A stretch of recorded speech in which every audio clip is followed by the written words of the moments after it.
still go like pretty hard if it's like a band that I go crazy if Jesus Peace plays Oppressor, then it's like, okay. Yeah. Like I'll probably hurt you if you get in my way if they play that. Yeah.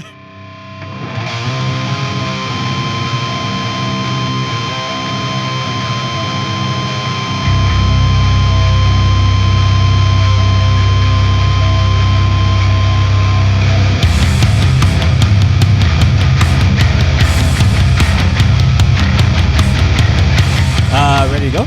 Again? Yeah. Sweet, cool. Round two. Well, thanks for tuning in. Again, this is the Scoped Exposure podcast. Round two with... Which camera is the main camera? That one or that one? That's the wide. This is going to seem weird because for me, this is like deja vu from the last episode. Yeah. But that's the guest camera. So if you need to that's like address the people, look at that one. Look at that one? Yeah. Oh, okay. And then that one's just there for fun.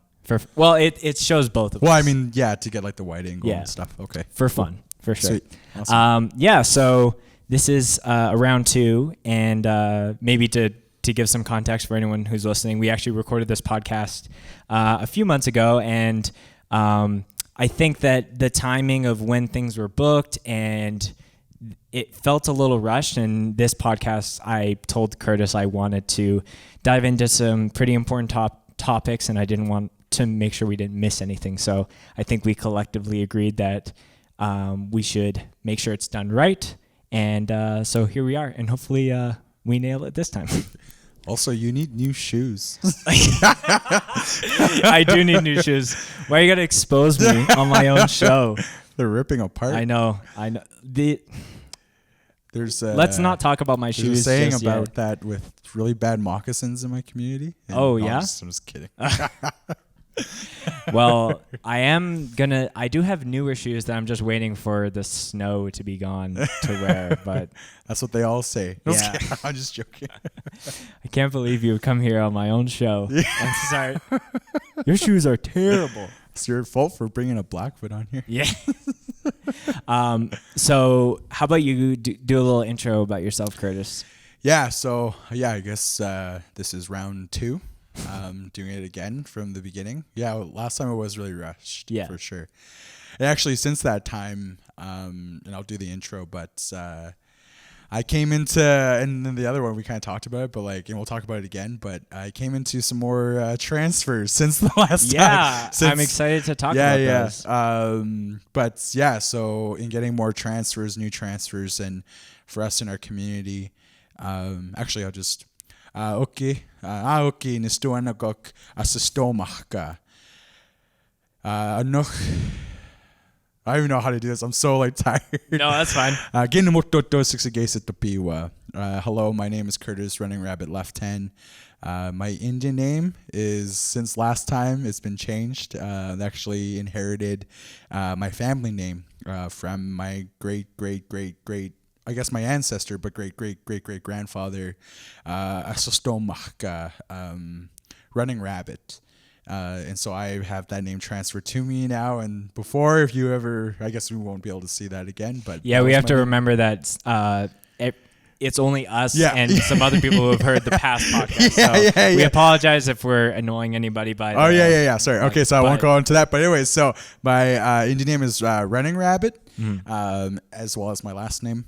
Running Rabbit-Lefthand, and I come from the Siksika people. Specifically, I come from the Siksika Nation, and then I come from Amskapi Piikani, which is the Piikani Nation, or the Blackfeet Nation in Browning, Montana, and then I'm also part Stoney Nakoda, my dad's side, out in the Rockies, out that way, and thank you for having me on the show. I'm also the executive artistic director for Indigenous Resilience In Music, an Indigenous-led organization that creates community and builds better relationships for better representation of Indigenous people in music and the arts. And then I'm also one of 4 festival managers. Yeah, a quarter.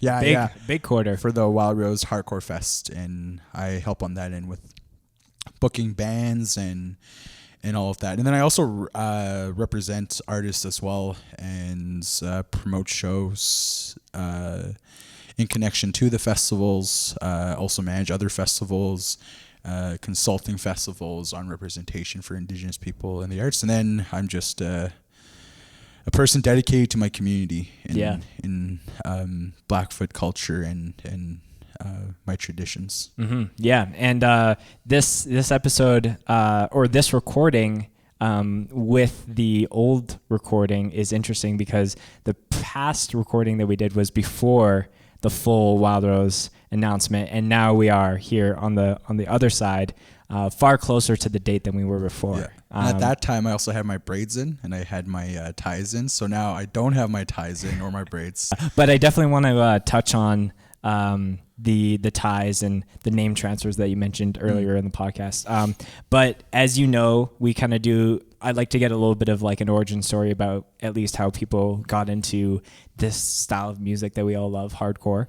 Mm-hmm. And when we originally recorded, you told a pretty interesting story about how growing up on the res, getting exposed to that music through a mixtape. So do you want to tell that story for the listeners? Yeah, so I can make it a little quicker this time. Let's not rush. We don't need to rush on anything. Yeah. But I feel like I went too long on that side of things, and I could have made it easier. But so I grew up on 2 reservations. I grew up on the Siksika Nation, which is on my mom's side. And then I would go back and forth between Siksika and Browning, Montana, especially when it came to like just my culture. Right. But then I also lived on the Eden Valley Reservation. That's where my home was on the res. That's where I lived for most of my life. And then I would go back and forth between the two. So it was between literally 3 reservations, mainly between Siksika and Eden Valley, which is about an hour and a half, 2 hours southwest of Calgary. And Siksika is an hour and a half east, depending on how fast you drive or how long it takes you to get there. But I grew up listening to so much music on my dad's side. My dad was a musician. He was in bands. Well, he was in one band, a cover band actually of this, which a lot of people know that band, the Eagles. And so I grew up listening to a lot of like dad rock kind of music, which I still like, for me, I still appreciate it. I don't care what anyone says about it. I still appreciate that music. I don't think anyone should really shit on dad rock. It's dad rock. And that's where some people find their roots and whatnot. But like for me, I heard that stuff because that's like a pretty big thing on the res. Like you hear that music, and then there's other kinds of music that you get exposed to along the way. So for me, growing up with guidance by my dad, that's what he listened to. So I listened to a lot of Bon Jovi, the Eagles, a lot of just like rock music of that time. CCR was a big one in the community. I can imagine. CCR is a big band in the Indigenous community, especially like during that time. So like for me, when I grew up, I would hear that stuff, and along the way, as I would hear this stuff, because I would just like hear whatever was in the car when I would drive with my dad, or what he would just play on the radio or play on a CD player, and I would hear that stuff. And then my brother and my sister were very into hip hop and very into gangster rap, and so through them, I kind of got this new fire for music once they started sharing it with me, and I got older, that they just started sharing with new music. And my brother introduced me to a lot of NWA, a lot of Ice Cube, a lot of Nas, a lot of these different types of other artists. So I started listening to a lot of gangster rap. There's even like Master P, like a bunch of different artists that's really essentially like kind of paved the way for like what I like almost listen to today. And then the dad rock stuff also influenced that too. But then growing up, I guess that was pretty loud. No, you're fine. Okay. Yeah. I'm just adjusting on the go. So growing up, I started expanding a little bit more. I would go to search for new music, mainly a lot of stuff that my dad listened to, and I would like kind of like hear other stuff on the radio, like top 40 stuff, and I'll be like, oh, this is kind of cool. And then as I would start listening to more stuff on the radio, sometimes not top 40, my dad would also like notice the stuff I'm listening to was different from everything my brother, sister, and my dad and my mom would listen to. And so he kind of knew that the way I was the direction I was going in music and what I listened to was becoming more like, oh, I really like this heavier music. This has like distortion to it, which is like dad rock has that too. But like in the heavier stuff, I could hear it in like different bands. I would just like hear it on the radio because you don't get exposed to a lot of music on the res. You just get exposed to like, again, what's on the radio, what your cousins are listening to, what pops up on Much Music or MTV if you have satellite or cable. And yeah, then my dad randomly just recommended a band to me, which is like kind of weird that I found hardcore through this band. But Joy Division was a band, and so the band would like, so he introduced me to this band, Joy Division. I started listening to it. I was like, oh yeah, I love this. This is so good, and it was like so interesting. And then I remember I wanted to buy a record from them, and then I went to HMV when they existed at the time. Actually, no, sorry, not HMV, Music World. Music World. Do you remember Music World? Yeah. No, that might have been a local thing. Maybe that was a Calgary thing, but there's Music World here in Calgary, and I went there, and then I couldn't find anything there with like Joy Division because their sections were really limited, and so I went to HMV, and HMV was a big music store at that time, and you would just buy CDs. And so I went there and I would just like search along in like different categories and in different genre sections. And I went to the punk section, and that's where I thought I would find like, you know, Joy Division, and I found them. And then after I found them, I started like looking at other stuff, and then I didn't find anything I really liked, so I got the record, I brought it home, and then I went back and I started looking for more music. I was like, oh, so there's got to be more music in here. And then as I was looking, I noticed there were like 3 other records that were just like, and again, they weren't like next to each other. They were like in different areas of the section. Yeah. And then it's just how your eye kind of caught them all. Yeah. And so one of them was Converge, was one band, and then the other band was Slipknot, and then the other band was, I think I mentioned before, but I'm pretty sure it was Norma Jean. I'm trying to remember if that was the actual band.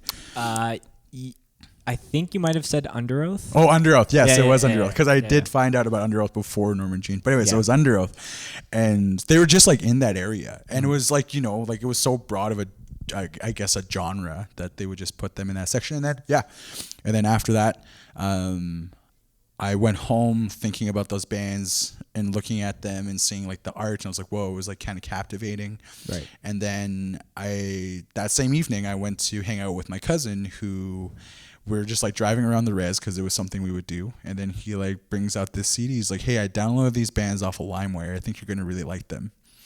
And he's like, I was like, oh, what's on here? And the first band he plays is Slipknot.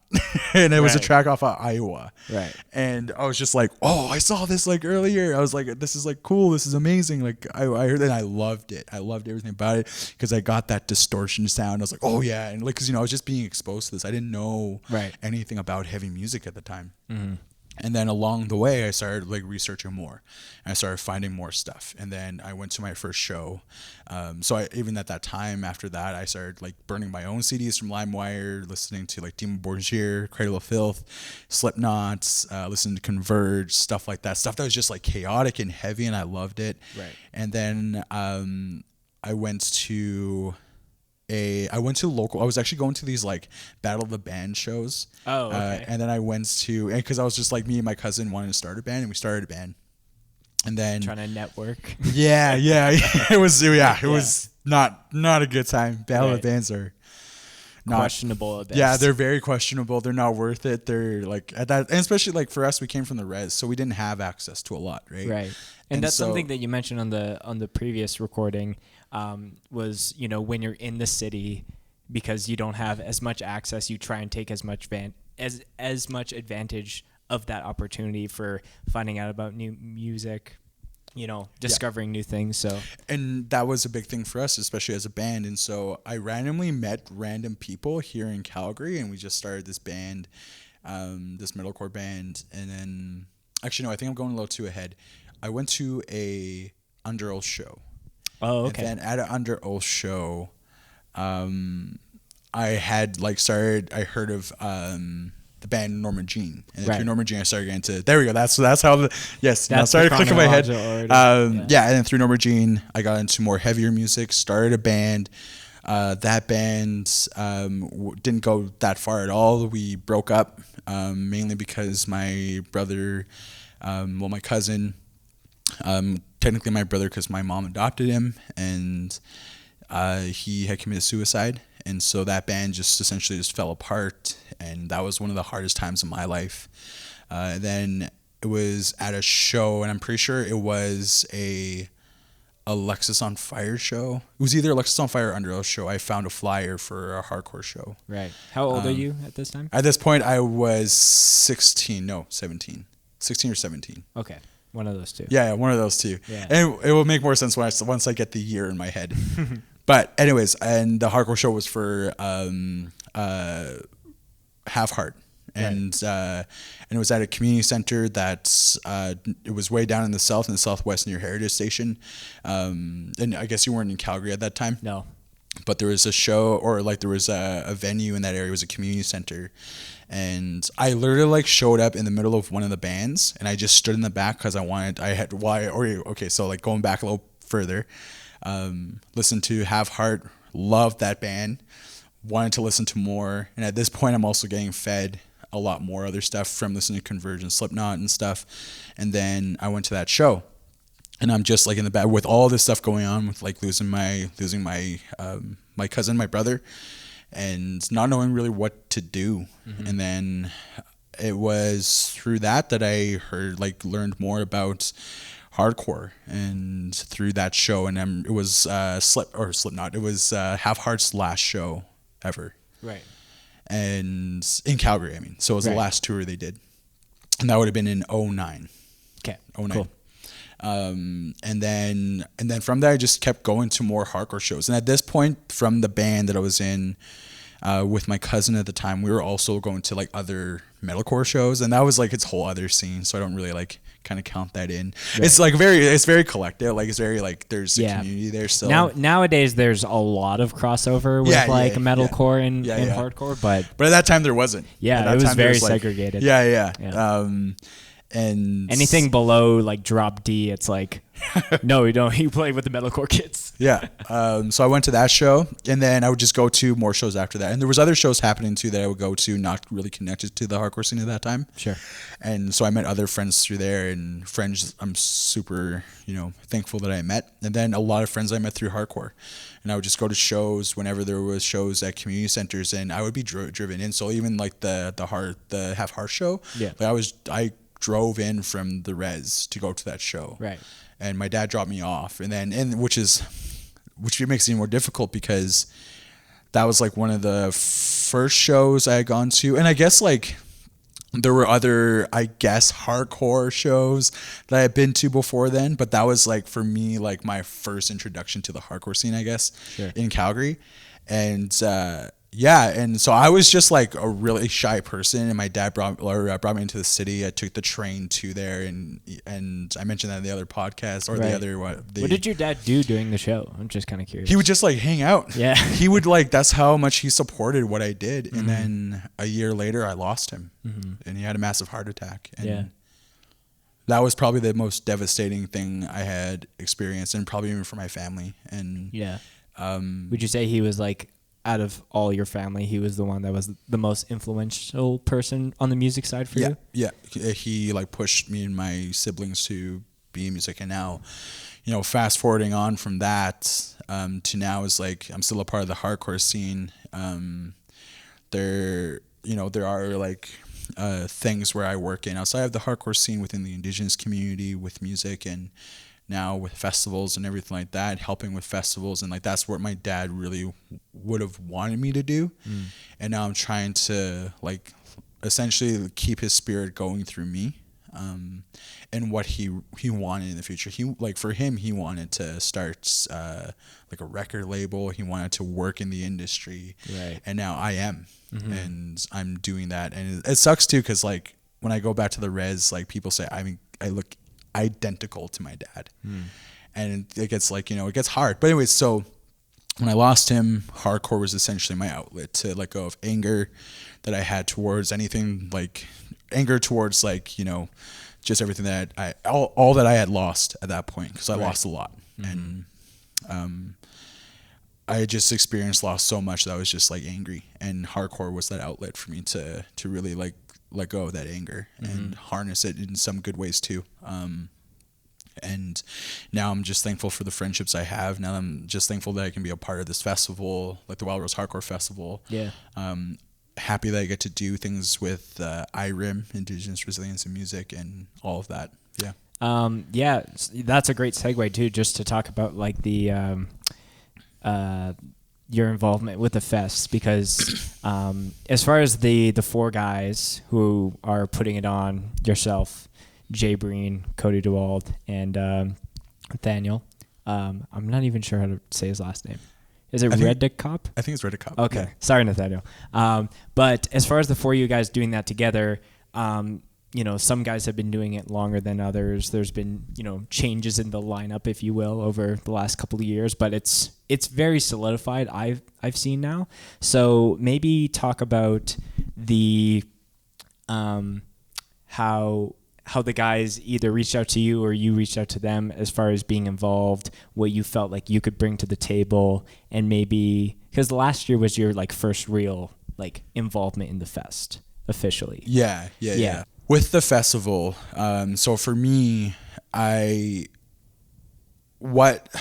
guess it was more of like, you know, Nathaniel approached me, and then Jay briefly approached me, and a lot of stuff was kind of happening at the time because, you know, there was loss in the hardcore scene. Yep. And it was a very, very difficult time for a lot of people, and leading up to 2019's fest. So back in, I'm like drawing a blank right now, back in May of 2019. Before that, when I was approached, it was just to kind of like help with the fest. Essentially, it was like, you know, obviously with me, I bring that Indigenous knowledge that comes with my own background and my own cultural background, and what I involve myself with my culture and ceremonies and what I do, and being able to speak Blackfoot, being able to be all of that stuff. And then also my work in music. I had been working in music for a long time prior to that too. And I had even promoted hardcore shows before then, before I even got fully immersed into the music industry as I am now. And through that, just like essentially it was just building up more of a, I guess just building it more into, well, I don't know how to word that, but just like making it stronger in some ways, you know? Well, it was already strong. Like it was already strong for everything it was already. But adding strength and yeah. So like essentially it was like, you know, there was so much knowledge here already within the fest, and I added to that knowledge that was already there. And so I brought that, and then with that is like wanting to have representation in the fest as well from the Indigenous perspective, and my own knowledge and my own upbringing and my culture being a huge part of my identity. Yeah. And that being able to reflect that into the fest as well too. And to help in any way that I can in that area of things, because, you know, like I think with any festival, especially all the festivals I work with, representation of Indigenous people is super important. And for me, hardcore is like the community I love, and a huge piece of my life, got me through a lot of things that happened in my life, a lot of loss. And so being able to give back to the community is me able to also, you know, help with having that perspective represented in the hardcore or in the Wild Rose Hardcore Festival. Yeah. And maybe I can clarify on my end. I wasn't maybe suggesting that you were like trying to token add, you know, certain bands that had certain members. No. But I like, you know, it's a combination of like, it's, you know, this band is really good and we like that this band would probably be a good fit, but having members of that band who do have Indigenous backgrounds is like, that just makes the overall decision that much better. Totally. Like, and for like even last year, IRIM helped sponsor some of the bands. Like my organization that I founded, we helped sponsor Reclaim and the Beautiful Ones to come into Calgary. Right. And then, you know, just by word of mouth, hearing from other people that, oh yeah, these bands have Indigenous representation in there, and it's like, okay, well, we should get these bands to the fest, and you know. But like the thing about hardcore is that there are so many bands that do have Indigenous representation in them, but sometimes the bands just don't want to talk about it, and that's fine. Like that, there's like no one is obligated to like do that, and in that same breath, like I would never ask for that with like the festival or anything I do with IRIM. Like IRIM wouldn't do that as well. Like we wouldn't be like, hey, like we're gonna bring you back here, but can we like say this on the, you know, but no, like that stuff. And it's just like, again, just noticing and understanding, and then just asking, and then or helping in whatever way, and that's what a lot of the festival is like us helping each other and working together for having a really good festival year and having the best year we can, like, you know, always one-upping the next year, which is like what we believe the festival was like even the people before were wanting for it to be, is to continue expanding and bringing bands that don't come here to the festival. And from an outsider's perspective, like it's definitely grown like an insane amount, like scoped. Like I've been filming that fest when it was not even called Wild Rose Hardcore Fest, and just like the potential of who the headliners could be like has like just multiplied to insane amounts. So like I'm super excited for the lineup this year. Maybe we could talk about some of the bands that well, it's out there now. Going back to the point that we were just talking about, are there any bands that IRIM sponsored this year to bring up? No, like, you know, like the IRIM thing is like, it's just kind of it's just kind of there. Like I don't really even have to mention if we are, like we just help now. Like it's just wherever IRIM can help, we help. Like I'm a part of the fest now, so it, like IRIM doesn't really need to like be quote unquote like added into their kind of thing, because whether we like it or not, even just with my own knowledge and my own perspective, is like I'll always like say, hey, like let's maybe get this band because they have this Indigenous person, they're really cool and whatnot, and they'd be just really sweet. But do we have to say that band has an Indigenous person in the band? No. And does IRIM have to be a part of that conversation? No. Like it's just like a conversation between me and the guys, and saying, yeah, would be really cool, because either way, even if the band doesn't say that, like, or says is open about it or is not open about it, it's just the fact that we still give, like, there's still that platform, and that exposure there for them to play on the fest. And so for this year, the lineup is crazy. We again, like with what Wild Rose was set out to be, we're trying to continue that on and do it in a good way, and honor the people that were a part of it before us, right? And sure, of course. And that's again going bigger. And so like this year we have Knocked Loose headlining one day, and then Madball headlining another day, and those, like, you know, I'm super excited for Madball. I'm excited to see Knocked Loose. I haven't seen them yet. I haven't seen Madball yet. Knocked Loose ever? No. I caught them in 2016. Just before they put out like their first album. So they were just starting to hit that hype incline. I think they played like second on like this tour package that they were on. So it's like it's exciting for me to just see them in their prime. With like just the responses that I see online. So that's gonna be insane. And Madball's just like so solidified that like it's just gonna be absolutely Madball's like crazy. I'm so excited for that. And some pretty good like co-headliners, if you will. As far as like I'm really excited to see Never Ending Game. Excited to see Drain. Excited to see Judiciary. That's like a band I'm really. Excuse me. Yeah, you're all good. Excited to see And that's going to be special for Calgary Hardcore because they were supposed to be here in November. And then the day of that show, it was like a crazy snowstorm. So they were on their way. Yeah, they were just coming out of Canmore, and they were like literally in a parking lot of cars stuck on the highway. Yeah, because who was supposed to play that show? Was it them headlining? They were headlining Mortality Rate, Bleach. From back then. Okay. And then there was another band from Lethbridge, but they can't. Like the show kind of fell apart due to the weather. Yeah.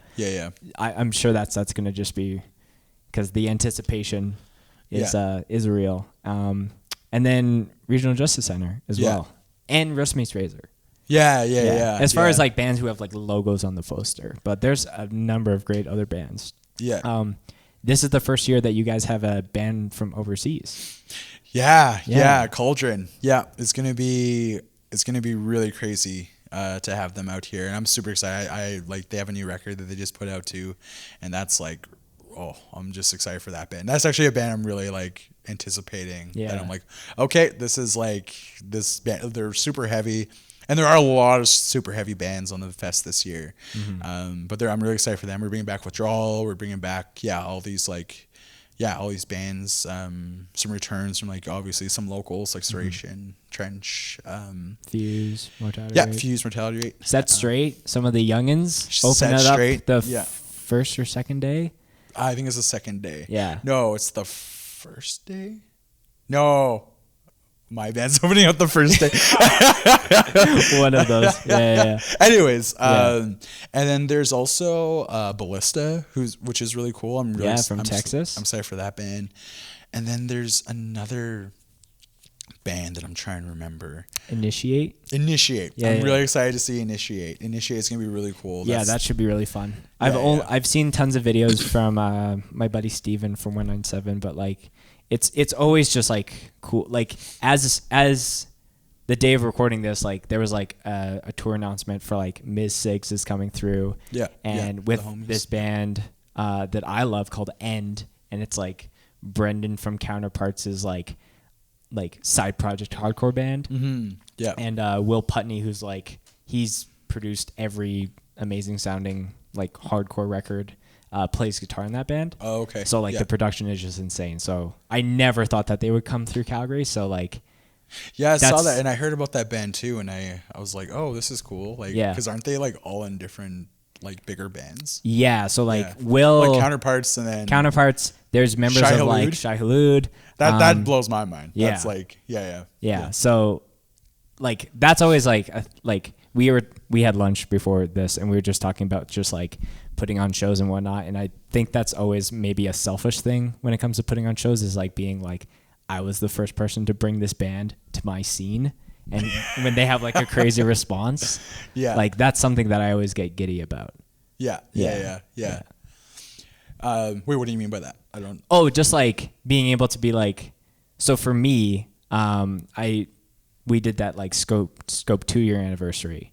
And earlier in that year, I saw No Right play the DBK 5-year. And I was like, this band's so good. I would love for them to come to Calgary.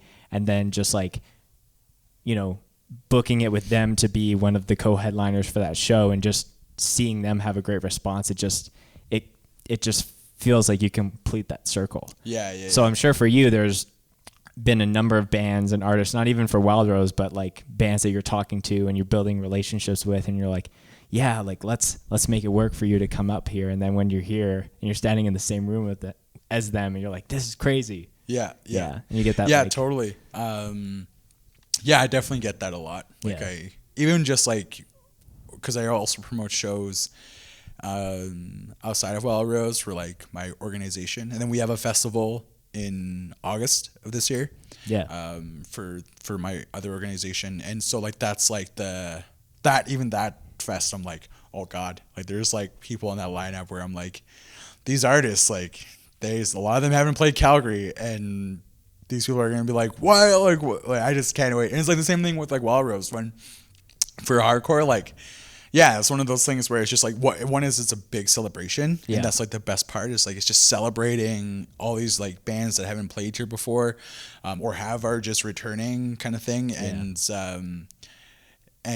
being able to just like have a good weekend of celebrating hardcore and that music. And because a lot of times hardcore is overlooked in the industry. Like I'm constantly like, you know, like I'm constantly like always like fighting for new bands to be represented in awards and stuff like that, and like hardcore bands, and then majority of them never get chosen, even though the records are phenomenal and better produced than other records, you know, and arguably have more of a cult following. And exactly, and so a part of that is like, well, why isn't this band represented here, and they're underrepresented in every other facet or other area of the industry, right? And I kind of, you know, I also want to dismantle that. I want to, especially for Indigenous artists, like Indigenous musicians, I want to dismantle that for them so that they can be put in the same categories for awards that they deserve, you know, right? And or just recognition for how hard they work. And yeah. So I am excited. Yeah. And then maybe just to wrap up that like section, Wild Rose Hardcore Fest is April 24th to 26th in Calgary at the I'm showing all the Royal Canadian Legion number 1 in downtown Calgary. Yeah. And maybe the one thing that I wanted to note as well is like the pre-show, because I liked how last year had like a good level of diversity for like not just straight hardcore bands, not just a ton of metalcore bands, but like it was a good level of that and some more jammy, chill bands. But this year, it seems like you guys have taken the bands from that and packaged them all to play the pre-show. Yeah. That was something we definitely like looked at thoroughly and critically, and we were like, you know, this is something we like. It's like this should happen. Sure. Like we should have this happen for the fest this year, and and it's cool that all these bands were on board for it, and now it's going ahead where like people can just like chill and hang out and everything, and versus like they get an injury at the pre-show. Like there was like a broken arm last year. Oh, really? I think so. Oh, I know. I know Adam broke his arm during Meantime, and they played like on the first day. They played second. But not at no injuries that I know of at the pre-show last year. No, not the pre-show. But I mean, like just you know, because what I'm saying is that maybe there might be injuries again this year. We don't know, but to preserve people's injuries, we're having the well, I wouldn't say that, but like just like we're having a more chill night with the pre-show, and definitely not something that anyone would want to miss, because like all the bands are phenomenal, plus like Woolworm's like probably one of the best bands in Canada. It's gonna be super fun. Like in the industry outside, like sorry, and I don't want to say the industry, but like in the music stuff that I do outside of the fest, like they're on everyone's radar right now for everything. So, and like Woolworm is one of those bands where it's just like shit. You're just so talented. Like you're just and they're really good, and I'm excited for them to headline the pre-show. Maybe they'll do a Go It Alone cover like they did in Vancouver, and then people will like mosh for like 2 minutes, and then the show's over. But we'll see. Very cool. So let's shift gears from one festival to another. Let's talk about the one that you were kind of teasing in August there. Yeah. Because I want to make sure that has the same amount of exposure and light. Yeah, so it is the Rhythm of the People Music and Arts Festival. This is the first ever festival that my organization, IRIM, is presenting as an organization. And we have a bunch of amazing musicians performing this year. A lot of them haven't been to Calgary before, so it's their first time visiting here. Some of them have. And it's really going to be a celebration of just sharing space between Indigenous and non-Indigenous musicians. So within that festival, it's 50% non-Indigenous musicians and 50% Indigenous musicians. But the way it is curated is based on better curation than a lot of than the usual curation that I see within festivals. Sure. And I wouldn't say like festivals here in Calgary, but other festivals across Canada. where we're pairing artists up together to perform on the same stage, that the curation is based on, you know, the genre, the style of music, and they fit together to perform on the same stage. And they're just as, like, you know, big as each other. You know, they're just as, like, as far as popularity, they're just as big as the other artists, right? So that's what we want, that's what we're trying to do with that fest, is like, we have like a Tribe Called Red coming. We just announced them. We have a lot more we're announcing on March 2nd, which I can't share right now, but there's like a lot of artists where people are going to be like, whoa, like some of them will be like, you know, like we're not promoting it that they're Indigenous, but some of them are Indigenous that you wouldn't realize. And our idea is not to expose that person. We would never do that. But just to like give clarity that this is possible. Like, you can do a stage where it's not multi-genre and just Indigenous people in a multi-genre stage. We're trying to change that, where it's like the programming is done well in that these artists are set up to perform the same stage based on genre and style of music. Cool. That's how it's all going. And so, again, 50% Indigenous, 50% non-Indigenous, and really just celebrating building better community and also representation in music. In the music Is that industry. A hard 50-50? Yep. Wow. Yeah, I have no joke. Like, I'm working with bands right now that I'm It's like, oh, got to drop you so I can add 2 more. I'm working with agents right now that are like, you know, and I'm constantly like on the go with like everything in the industry. So I'm just like working nonstop. It's like my job now. Like IRIM is a full-time gig for me and my staff. Which is amazing, because now we're like, you know, we're staffed and we all like work full time. How many staff? There's 3 of us, including me, and then we have our board, and it's just all Indigenous, which is and that's the other part, is that it's Indigenous led. So we're creating this festival, but no one a part of it is non-Indigenous, except for the bands we're hiring and maybe some people volunteering, or a lot of people volunteering for us. But outside of that, like the people behind it, like our whole, from our governing structure, our governing body, which is our Grand Council, because even our governing as IRIM, like our governance is Indigenous focused. Like we don't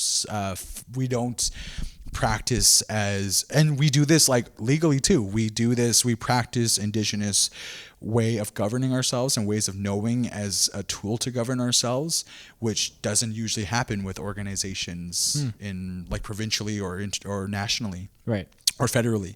And we're breaking that. Essentially, we're kind of creating that first like step where people are like, wow, like you read our bylaws, you'll see like, oh, like this is possible. It's like, yeah, it's possible. Like you can, if you're an Indigenous organization, you can do this. And then it also gives you a freedom to do what we're also doing with our showcases, with our programming. We have youth programs, we have artist residencies, we have a lot of stuff we do. And some people are amazed, like, oh, this is all Indigenous led, you know, like there's like no settlers involved, there's no like other non-Indigenous people involved, like all this stuff. And like they get amazed. And then they're like, and then they look at the program and like, wow, I wouldn't expect this band to like perform at this showcase because it's an Indigenous organization.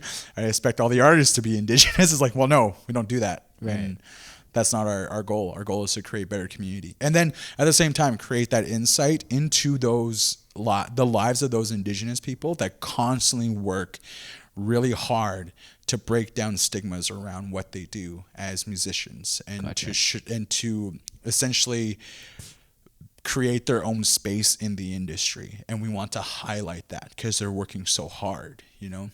Cool.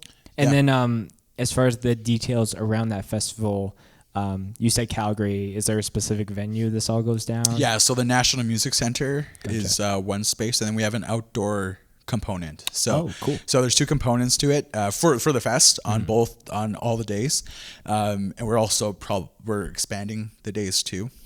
So whenever this comes out, you'll be the first to hear it. I don't know when this is going to come out. Cool. But if you do hear this, you may be the first to hear it before we go live with other announcements for the other days. Well, we're like 44 minutes in, so it's a little bit buried into expanding the fest, because now we're just like the roster of artists we have are just too big. Like, and that's like, for me saying that, it's like I didn't expect to like get to this point in my career with music. Sorry, I'm like burping a lot. It's got to come out one way or the other. But yeah, I didn't expect myself to like get to this point this quick. But I'm really, really thankful, and thankful that I get to do this stuff through this organization, and then do Rhythm of the People, and then run our other youth programs. We're in 2 nations this year. We're in Tsuut'ina Nation, which is like right next to Calgary. Right. And then we're in Siksika Nation, which is my home. And then we're doing a artist residency here at the National Music Center as well. And then the festival has like the different components, an inside stage and an outside stage. So. Yeah. And the date for that? Well, it's expanding. So all I can say is it's middle of August. So right now the insured dates, the exact dates for our programming as the program is expanding, are August 14th and 15th. But that's going to change just because there's just too much we have going on right now that we're like, Yeah. And then as far as those changes, how can people keep up with those? So they can just go to our website, IRIM.ca, and then on our website, IRIM.ca. And then when you go to the website, you'll see the Rhythm of the People in one of our what do you call that? Our menu bars. Yep. And you just click on Rhythm of the People, and it'll come down Youth Programs, Artist Residency, Festival. And then you click on Festival, and it'll bring you to all the info.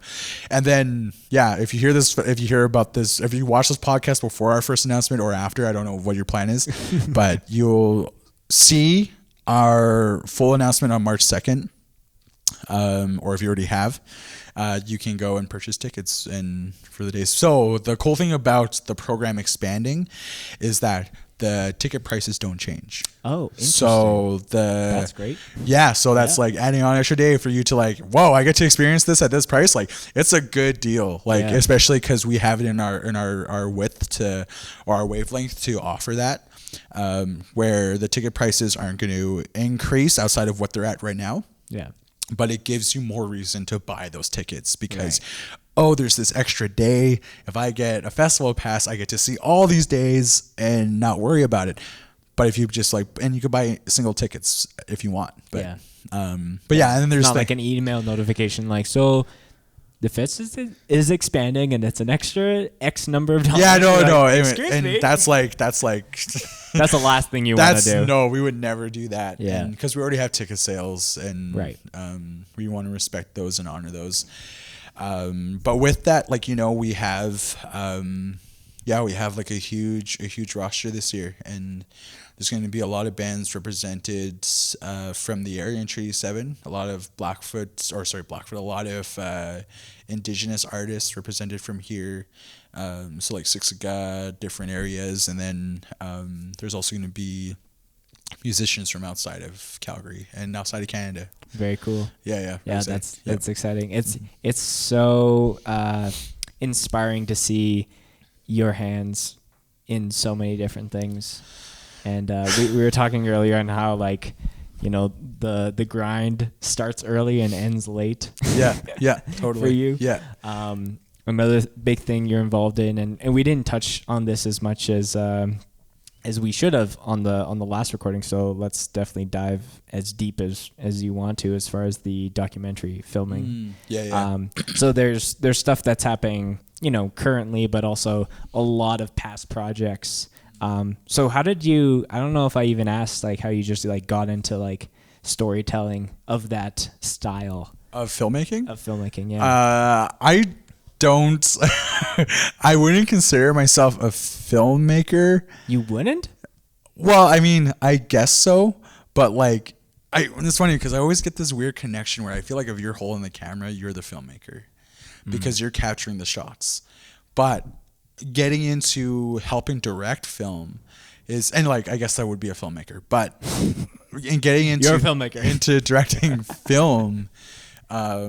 This is my first project. So for anyone out there, this hasn't been announced yet, but I am working on a documentary project that's highlighting Indigenous voices in the hardcore punk community throughout North America.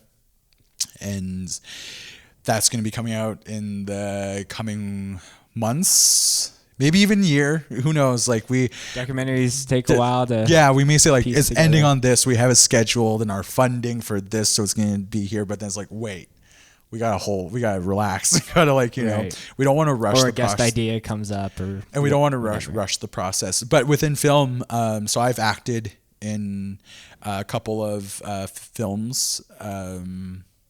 I've been in documentaries. I've done a lot of stuff in that area, and you know, I wasn't into like filmmaking at all. And then this documentary was something I had from back in 2015 when I was featured in a Vice article with my friend Carlin Black Rabbit, who actually owns a festival in Siksika called Moments Fest. Yep. And he's in Iron Tusk. And shout out Carlin. Yeah, shout out Carlin, my homie, my napi, my friend. And he's out there. He's a counselor, one of the youngest counselors in Canada. Yeah, doing a lot of work in the music industry as well. Mainly on from what I mean in general, but also working a lot on the hard rock side and like the punk side, and with Cancer Bats a few weeks ago. He was hanging out with Cancer Bats. He also was hanging out with Alexis on Fire. Got in a bunch of Indigenous youth from Siksika to be interviewed by Alexis on Fire and to meet them. And then they also see the show. But then they also, like Alexis on Fire, gave a shout out to Siksika at the show. Yeah. That's live. Yeah, during live. Your set. That's awesome. Yeah. Did you go? No, I didn't go. This is why I film sets that I can't go to so I can watch them back later, but I have to be there, I guess. Yeah. So they gave a shout out to Siksika, and Carlin does amazing stuff for the youth out there, and just an amazing dude. Through his own work and what he was doing at the time, me and him were both featured in a Vice article, Noisy, about Indigenous people in the hardcore punk community. Because at that time, you know, like, I'm just going to be real about it. I felt like there wasn't a lot of space for Indigenous people in hardcore. And for me, it was different because I had friends in hardcore. But then I would see an Indigenous person that wasn't, that I didn't know or was from a community, sometimes not feel welcomed there. And so my challenge was looking at that. And then at the same time, I was experiencing a lot of stuff, again, with loss in my family too. But I was experiencing some stuff there where I was just like, well, why is this happening? And is there something here that is wrong?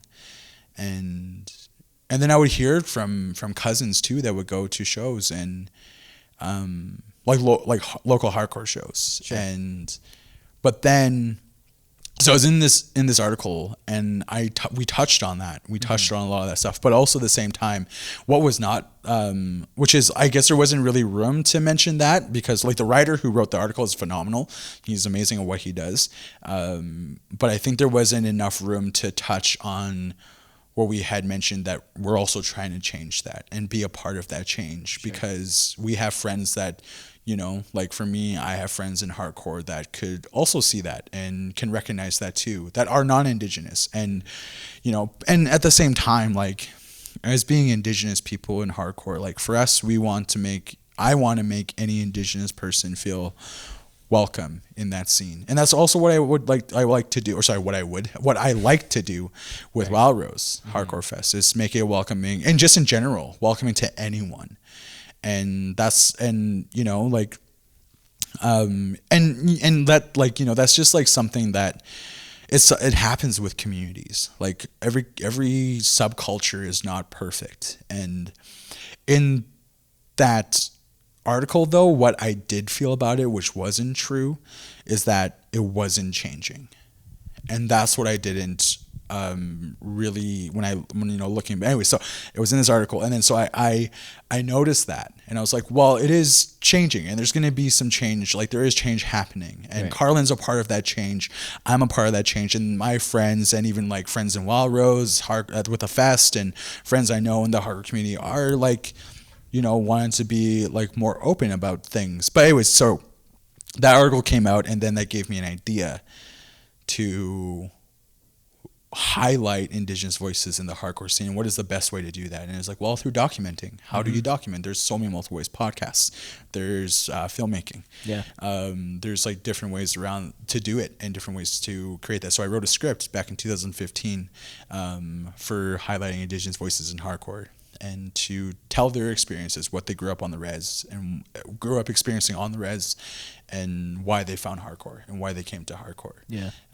Because a lot of it for me personally, and I said this in the last podcast too, like the voice and spirit of hardcore is very similar to the voice and spirit of Blackfoot people. Right. As being a part of any society in my community, there's always that strength and willingness to be strong and be tough about things.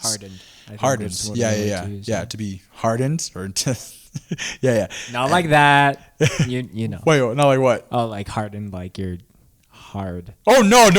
I was the joke I was making was to the hard stand shit that used to happen. That's what I was like hard styling? Like act hard kind of thing. I gotcha. Yeah. No, that's my brain went this way. Yeah, you went the opposite way of what I was trying to talk about. But anyways, so like in that's when I wanted to create this documentary, and now it's happening now. Because there are like so many homies in hardcore that are Indigenous that you didn't even know are Indigenous, and they're even going to come out in this documentary where it's their first time like sharing that. Yeah. And there's so much relativity between being Indigenous and being in hardcore. You know, so many Indigenous people are so used to fighting, so used to showing their strength and standing their ground. And that's exactly what hardcore, for me anyways, that's what hardcore has always been. Right. Is being strong, standing your ground, and not letting anyone fuck with you. And that's what Indigenous people are like. You go that to any nations. You go to like the Haudenosaunee people, or you go to the Haudenosaunee, and those people, like the Mohawk people of the Iroquois Confederacy, like people like that, and or their nations, other nations across Canada, Blackfoot especially, like we all have that fight in us, and that fight is so similar to what I see in hardcore, with that spirit of, you know, just like, yeah, being tough and not being afraid to be tough. And that's what we want to like. We don't want to highlight just that, but we also want to highlight the community that comes out of it. Yeah. Because Indigenous people are also a very community-based type of people. It is weird when you try to do things as individually and separate yourself. It feels almost awkward. Yeah. In some ways. And in hardcore, like, you know, like even for the fest, like we're like, you know, sometimes we ask ourselves like, well, why isn't this person involved? Why isn't this person involved? That makes no sense. Let's get them involved, kind of thing. And it's like, or this person, like, why is this happening this way? Like, you know, it doesn't make any sense. And then, because we're all like friends, we all have known each other for so long. Yeah. And that's exactly like how it is. It's like, well, this person's my cousin. This person can sing. This person deserves to get a transfer rate to hold the drum and sing in a ceremony, and all this stuff. And they're working at it and all that stuff. And it's just like a community-based thing. And that's what hardcore is also like too. And that's why I was drawn to it. And that's why there are a lot of Indigenous people in hardcore. Yeah. And I want to highlight that, to hear their experiences, to highlight their experiences, but then how hardcore helped change their lives in some ways too. Yeah.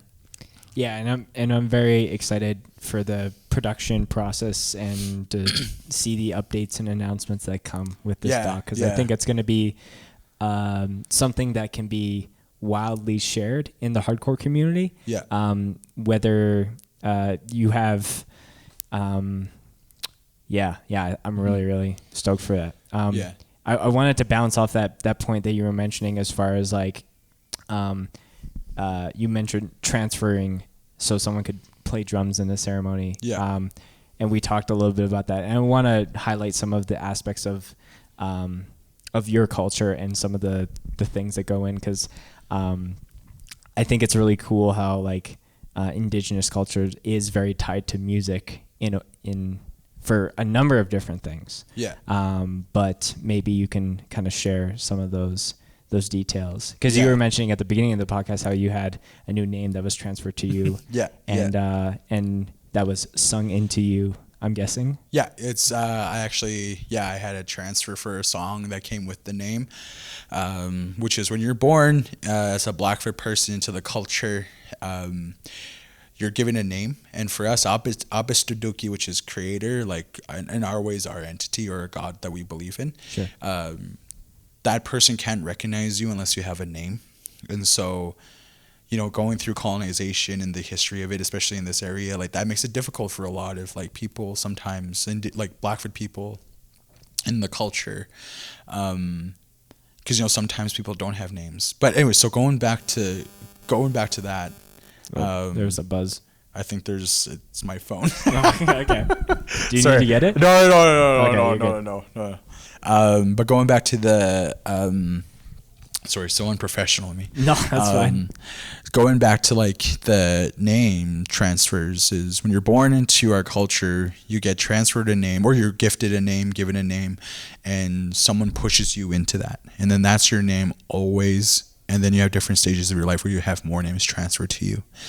And so for me, like when you're born, you get the name, and then you get a song that comes with that name. So people always identify your name with that song, right? Or that song with your name. Yeah, like a theme song. Is that in a way? Yeah, kind of. Yeah. But it could be any song. It could be like a different society. It could be society songs. It could be like, right. Oh yeah, that society song. I know that.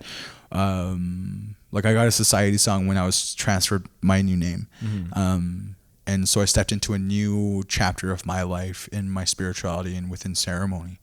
And that happens like when you're born, and then you're in your infant name, you have your infant name, your baby name, and then you have your teen name, your adolescent name, and then like, and so on and so forth. Yeah. And you could have like, you can have different names transferred to you all the time. And so with like these transfers come songs, and that's just not with a name. That's just like in general. Right.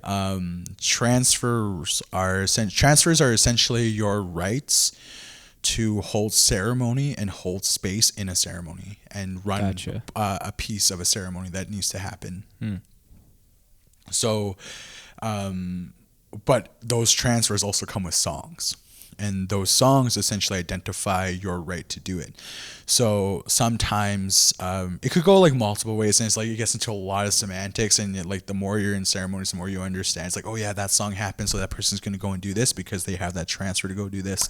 And when it's sung, they get to go and do that, or they have to sing their own song to remember that. Or sometimes even an elder will be like, I want to transfer this to you, but you're going to have to remember this song. And do you know how to sing it? And so you even listen to that. You'll listen to the songs too, where you're like, I want to have that transfer at some point, and you'll wait a long time too, and you'll keep this song in your head. So when they ask you to come up, you can like sing the song, and then you sing it, and then you have it with you at that point. And so for myself, like when I was in the last podcast, I had braids and I had those ties in. Those ties were transferred to me, and so they had a song. And then so I had the song to transfer those ties to my kids when I have kids, and be like, hey, these are mine at one point. Now I'm gonna pass them on, so I'm gonna transfer you them, and then I'm gonna sing this song for you, and you remember this song. And then you do that, and it keeps like, goes down through your family. So for me, last Saturday, I was transferred a new name. Asistomachka. Asistomachka is Running Rabbit. And Running Rabbit was one of the, was just like, again, my ancestor, great-great-great-great-great-grandfather of me. How many greats is that? 4? That's like 4 generations, yeah. Oh, wow. Yeah. Lots of greats. Yeah. Maybe it's 3. I probably got that wrong. I got but his signature, he was a part of the Treaty 7 signing.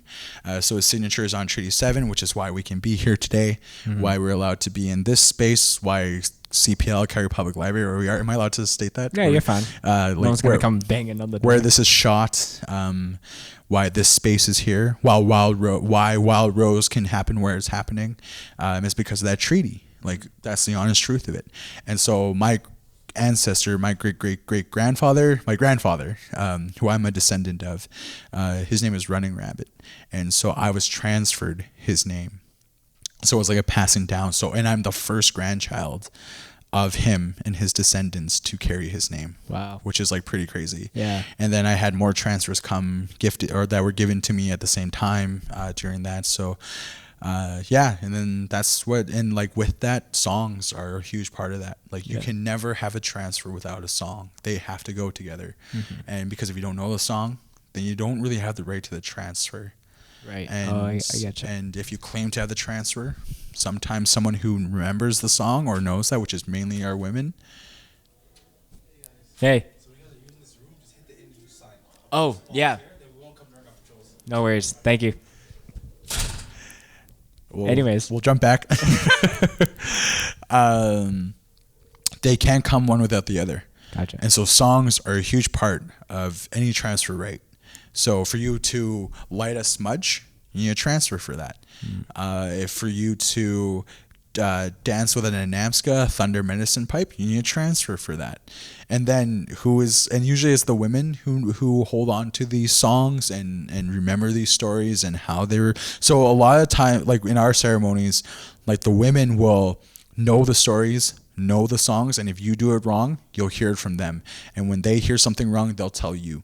And then so sometimes when you're even going to transfer, you'll hear the like someone like on that side of the ceremony will be like, if you deserve that transfer or you have that transfer, what's the song that goes with it? Like they'll challenge you sometimes. Yeah, they'll hold you accountable in a way. And you have to be accountable, and then you have to be like, oh, and then you sing it. Because if you don't, that's dangerous. Like that's so dangerous in our ceremonies. And that's just a huge part of my life. And having ties is a huge part of that. When I transfer them to my kids, like that's going to be a huge part of their lives. My goal in my life is that they will not learn how to speak English until they have to go to elementary, which is what I grew up with too. And so you didn't speak English until you went to elementary school. Wow. Because I think before you said like English was your second language. Nisipawaksin is my first language, the real people's language, or the people's language, which is in Siksagesi, like the Blackfoot language. Gotcha. So like with the language, that's a goal of mine. Where when I have kids, they're not going to speak English until they have to go to elementary. And then even through elementary, I'm going to teach them how to speak the language until they get older, and they're always going to know the language. Even if they hate it, I'm still going to teach them. And then they're going to have transfers. They're going to they're going to have those stories that come with everything, and they're going to have those rights to things that I was gifted and given, and then they'll get more from other people, from other societies and whatnot. But those don't come without songs. Songs is important. Drum. You said this has happened twice now where there's like a past podcast that we're always referencing, but you mentioned more than twice, but more than twice. What? For podcasts? Oh, well, for us, that's one time. And then Cole's podcast, we recorded it, and then we recorded it. So hopefully we don't do a hat trick. But what I wanted to say was you were saying the heartbeat of the drum is kind of what centers the community. Like I think that's a general thing for a lot of Indigenous communities too. But really it's like when you hear a drum, and different communities drum in different ways too, but you always hear like a heartbeat, like dun dun dun, like fast or slow. It could be like dun dun dun, or like dun dun dun, like really fast. Like Blackfoot, like in our ceremonies, like it'll be sometimes fast, like dun dun dun dun dun, and like you'll hear those beats, but it's like essentially it's like that it's like a heartbeat, and a lot of it is just like, when you hear within yourself, if you lay it down and you just like sit there and you hear your heartbeat go, duk, duk, duk, duk, duk, duk, you think of like that rhythm that comes with that. You think of like how that's played out, and then you put it to use on instruments or on anything around you that can be used as an instrument. Which is for us is the hand drum. Blackfoot people created the hand drum. So whenever you see a hand drum, you can always be like, well, the Plains people, like Lords of the Plains, they created that, which is Blackfoot's. Cool. But sorry, Lords of the Plains, that's cocky. People. There was something that you said that Blackfoot people were called, though. Yeah, at one point we were. Yeah, to a lot of people, to a lot of settlers, to a lot of traders at the time, we were called Lords of the Plains. Just because we were so strategic, we were so, we just knew what to do in our area, and geographically we knew our territory so well. It would be hard for like any other warring community to come in, because we would just know what to do if they did. Right. And we would just take care of them. But then we were also welcoming too. Like we have like different nations here too that we're, we have other people from different nations also adopted into the community as well too. And that's just like, we were like welcoming, like we weren't like always warring. Like at some, of course, at some points, a lot of Indigenous communities were warring, and that's just like the honest truth. But at the same time, we're also very welcoming. We're also very strategic. We're also very like loving people. But we won't take shit. Right. Yeah. No, you have to have a balance though. Yeah.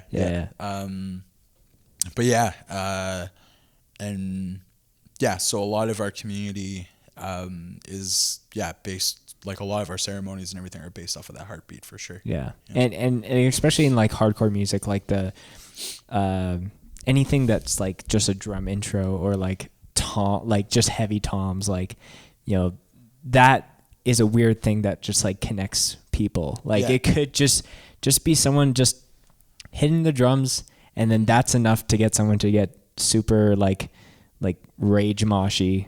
And so, I think that's really interesting to hear, like, from, people who have almost like established that heartbeat and that, the importance of like rhythm and how that's applied in a variety of other music genres. Yeah, for sure.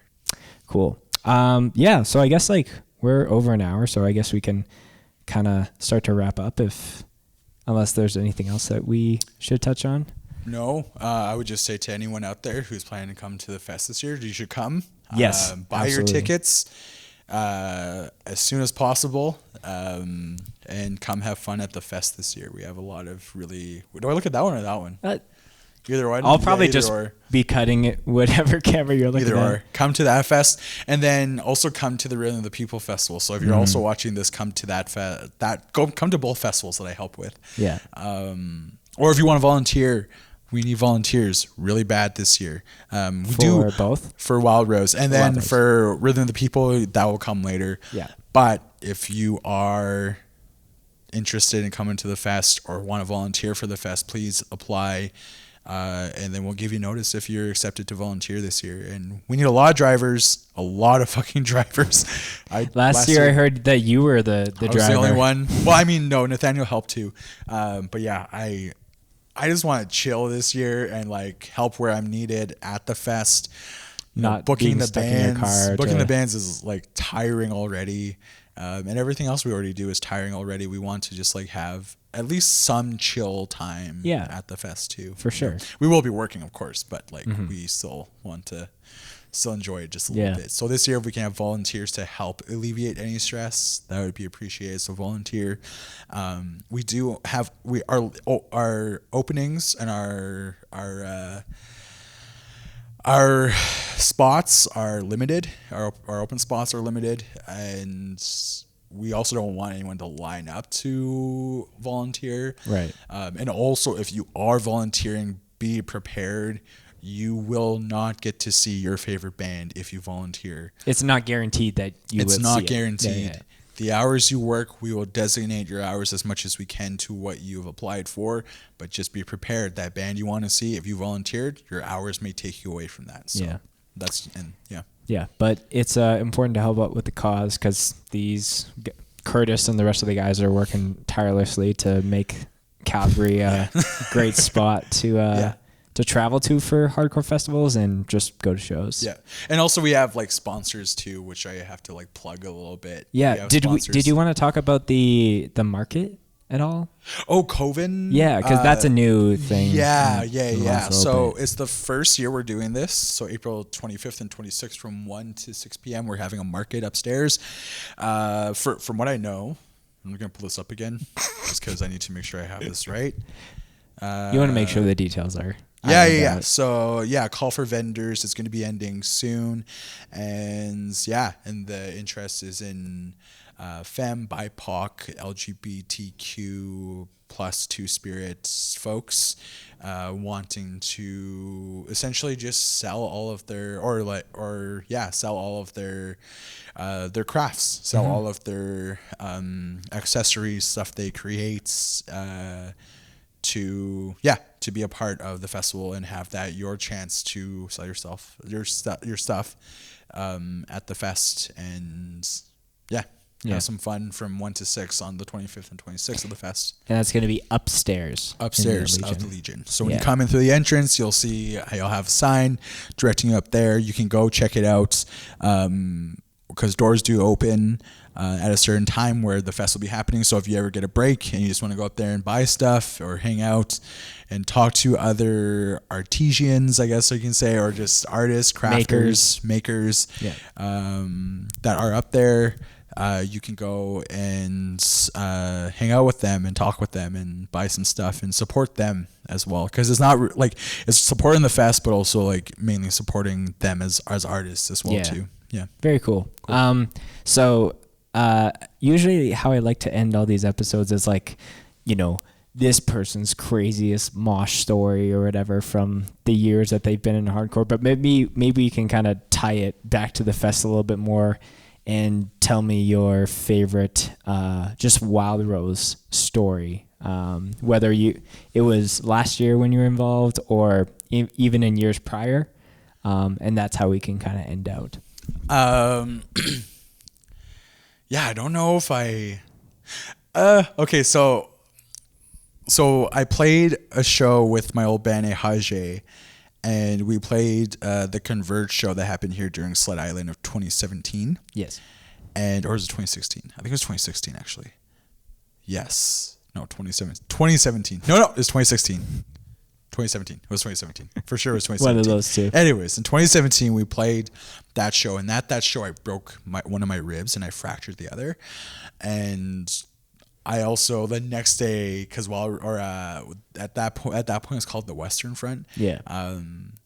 The festival was happening at that time too, and there was we got asked to play, and Bitter End was playing. They were one of the headliners. And I was like, I can't say no to this. This Bitter End. I was just and I was in pain. The next day I was in pain. We had to go play. I woke up and I was I couldn't breathe well. And then I played that show and I was just fuck this. And I just hung out. I just sat there. I was just laying against the wall after we were done playing. I'm this is so, but yeah, that was fun because I got to see Bitter End. And I was fuck. And I couldn't even mosh during that because I was just in so much pain. It is breaking a rib or ribs is one of the worst pains I've ever had. Yeah, I can imagine.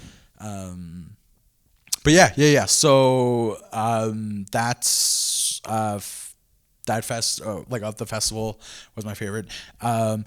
Actually, most fun I've had was when, and I'm pretty sure Skinny put on the show.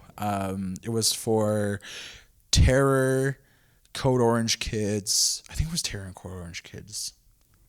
It was Code Orange Kids at the time when they were called Code Orange Kids. Malfunction and a bunch of other bands were on a show together. This was before you were in Calgary. Well, Malfunction's a band name I haven't heard of in a long time. Yeah. So it was Malfunction. I'm pretty sure it was a Terror headliner, and Code Orange Kids and one other band. I'm trying to remember who they are. I want to say it's Counterparts or something, but I don't think so. But anyways, I went to that show. And at that time I was listening to Cycles, but Cycles is one of my favorite hardcore records of all time. Mm-hmm. The writing on that is just untouchable in a lot of ways. But anyways, they played the first track to that record. I went crazy. I started moshing. I clipped someone's head, and I can't remember who the person's head was that I clipped. They fell to the ground, just to the ground and hurt. And because I swung and I just hit, and as I felt my hand was clip, it a clothesline? Yeah, in a way. Okay. And I felt my hand clip. I stopped and I was like, oh, and I felt like a gook, like a big gook. Oh. Like something snapped and I felt in my body, like throughout my whole Right. body. Yeah. I was like, oh, that's not good. And I was just like, oh, and then I was just like so like adrenaline pumped and everything and just like freaking out. And then I'm just like standing there, and then like a friend of mine who was a paramedic at the time walks over. He's just like, you want me to take a look at that? And I'm just like standing there like, I look at him like, what? And it's just like, you want me to take a look at that? And I look down and my pinky's like bent that way. Oh shit. And it was broken. And I was just like, oh the God. pinky's not supposed to be going that way. Yeah. And I was just like, this. I was like, oh, and then it was just like, oh shit. And I'm like walking around like, well, and then You like can't stop looking at yeah, it. yeah. And I can't remember who it was. Someone after that. I was after they were done playing, I like went outside and then sorry. So I was correction. When they were done playing, they had played that song and they were done. Like that was the end of the show for them. Or sorry, that was the end of their set. Gotcha. And then they went back to their merch table, and then I found out I had my pinky broken. And then I was like, yeah, I should probably go to the hospital. And then they were like going outside, and then I did go to. I didn't like get I didn't call the ambulance or anything or EMT. I just like went straight to emergency. Right. But I first stopped and talked to Code Orange kids, and they're like, yo, that's so sick. What happened? Yeah. And it's just like, that was really funny. And they were like, I'm pretty sure one of them took a photo of it on their camera, on their cell phone. Mm-hmm. And they're like, I need to get a picture of that. I think it was a drummer. And took a picture of it, and it was like, that's so sick. And I was like, cool. I was like, it really fucking hurt after the adrenaline was gone. Yeah. But yeah, that was like probably the only injury I've had. Oh, outside of like my The ribs, Mm-hmm. that I've had in hardcore. Yeah. Those are both really great stories. Yeah. It was really funny. Yeah. But since then I've been like really, I mean, I still go like pretty hard if it's like a band that I go crazy If about. Jesus Peace plays Oppressor, then it's like, okay. Yeah. Yeah. Like I'll probably hurt you if you get in my way if they play that. Yeah. I watched that set a couple weeks ago, and I was just like, as soon as it happens, like seeing you steamroll a kid, it was just so funny just to see you so like into that moment. Yeah. And that's like, Oppressor it. is about like underrepresented people, specifically people of color that are, oppressed and constantly in Indigenous. And he's, me and Aaron were talking about that. Right. And he was like, he's like, my girlfriend's like my girlfriend's Native American. I was like, oh, that's so sick. Yeah. And then he's they like, have a kid together now. Yeah. And or he's just like, will have. Yeah. And then he's just like, yeah. And then he like did the shout out, and I was just like, he's like, you fucking guy. I was just like, I just went, and I was like, yes. Because I was like, yeah, that's one of my favorite songs from that band, just because they're, it's just Jesus Peace. Yeah. Cool. Yeah. Well, thank you again for sitting down with me, and I'm hoping that was an appropriate amount of time to tackle a bunch of different things. Mm-hmm. Obviously, go to Wild Rose Hardcore Fest. Go to remind me the name of the Rhythm of the People. I know there was Of the People, but I was like, there's something of the so Rhythm of the People, August 13th, 14th, 15th. We'll just say that weekend. Yeah. Mid-August. And stay tuned for some documentary stuff from Curtis as well, because I'm very excited for that. Thank you so much for sitting down with me. Thank you. Yeah. It's good. Again. Yeah. Awesome. Cool.